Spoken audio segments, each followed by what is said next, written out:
So recently I've been consistently focusing on goals, like trying to do tiny little goals each day, like 30 minutes of coding each day, 30 minutes of reading each day. And like no matter how many books I read, I'm like, I'm not making enough progress. So I needed like a tool to make me feel like, hey, it takes time and I want to track it, but I don't want it to like consume my life. I just want it to be like, look what I did in January and look what I did in February. So I've made what I'm now calling an accomplishment calendar, because I was really struggling with this, thinking I didn't do anything in April. But then when I went back and looked at it and mapped out what I did on Canva in a calendar view, it was like beautiful. And you could see all the things that I had accomplished, and it wasn't like as little as I thought it was. So in this video, we're gonna be walking through exactly how I made this beautiful calendar of my accomplishments and how you can make one as well. If you're new here, I'm Liz. I am completely obsessed with planning and scheduling, all the things, goal setting, and I'm also a data science manager, so I'm trying to mesh the two to make like the perfect data visualization, goal setting things. So if you're into that, feel free to subscribe. Otherwise, let's just jump right into it. The first thing you're gonna wanna do is to go into Canva. So if you've been on my channel, you know I'm obsessed with this stupid freaking software. So I have the pro version, which is the one you pay for monthly, which, you know, takes $13 out of my checking account every month. But you can do this with the free version as well. So what you're gonna wanna do is you're gonna go into this template section situation thing, and you're gonna type in calendar. And I never remember how to spell calendar, so like don't judge me. And then you're gonna pick out a calendar that you like. Like this one's super clean. This one's really nice. And then there's some others. I have like a very playful one, which I will link below. So I have this calendar, which I love. So if you kind of zoom out here, you can kind of see what April looked like for me.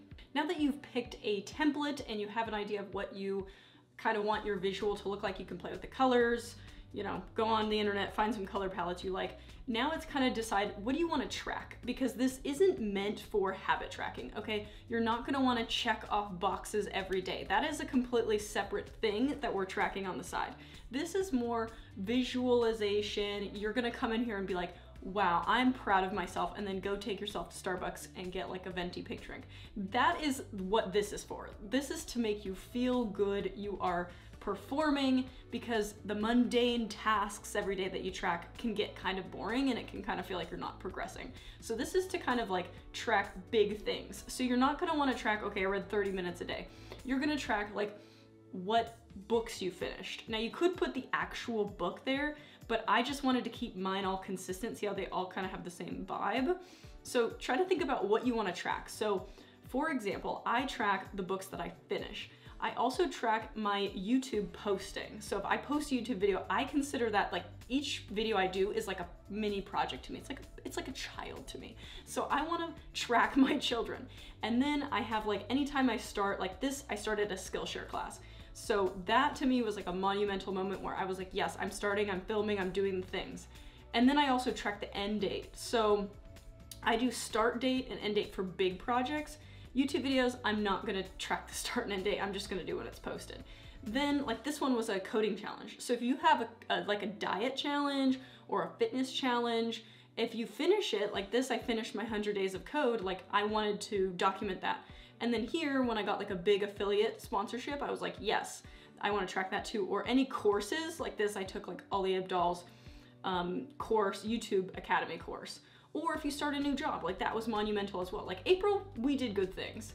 But if we go back, we could also see, look, here was my last day of work. And I'm trying to like map out this timeline. Like look at all these videos I posted. Oh, I started this class, finished this class, started this class, that kind of stuff. And if you keep going up, it's not as impressive because I redid this later and I went backwards. I'm like, okay, I finished a couple books, posted a few videos.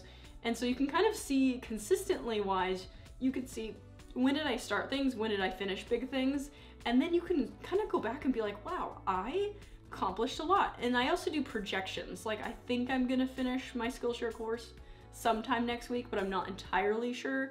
So sometimes I project it a little bit and then I move it to whatever day it really was. So it's really fun to see what you have accomplished. And what I do is I post this on Twitter. So feel free to follow me on Twitter. I have like 1,000 followers on there. I don't know why, because I just post the most boring content, but follow me on there because I also do like habit tracking and planning on my Twitter as well. But what's cool is like looking back and going, okay, I feel like I didn't do anything in April. Like I genuinely sat at my desk and I was like, I didn't finish any of my goals. And then I mapped it and I go, Liz, you finished this. You posted 4 videos. You read 3 books. You got an affiliate deal. Like, why are you feeling like you didn't do those things? And it's because I was doing such small goals each day where it was like, I just coded 30 minutes. Like that, it didn't feel like I was progressing. I wasn't like national coder best winner. I don't even know if there's like a word for that, but I wasn't, you know, Pulitzer Prize winning or anything, you know, I'm just doing small goals. And so this is to track the big stuff in a pretty way.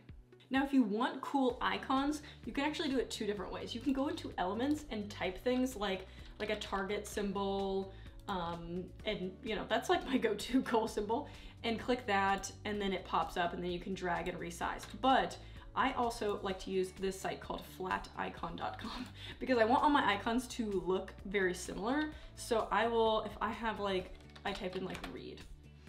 If you go in here, this is the icon I used because I kind of like the little break in the dark border. There's like a little break there. So, and this one's also kind of cute. So I would pick some of these, or this one's also very cute. So I download them off here, and then you just download, and then you do a free download. It's super easy, and then I literally just copy and paste them into Canva, so that way they all look very similar in a sense. But once you're done kind of making your calendar, I would say every month or every quarter, I would look back and see how long is it really taking you to finish these projects. Like this is a good thing to wonder, how long does it take to film a Skillshare class? Like I started on the 12th, I'm probably gonna end on the 12th. So that is, I used to think that it would take me 2 weeks, and that's what I tell people, but now I'm like, okay, that took a month, and I have an editor. Like I am paying somebody to edit those videos. So it's like, clearly it takes a lot longer than 2 weeks. So it's interesting to see, like analyze the data a little bit, not go crazy, but just to be like, okay, it actually takes a month to do a Skillshare class. So if I want to do another one, then I can project a little bit easier, and I'd be a little bit more spot on, and I can vacation around it and kind of move things around. So that's really the goal, is to bump up your motivation. Think, oh, I'm doing things, I'm working hard, things are happening for me.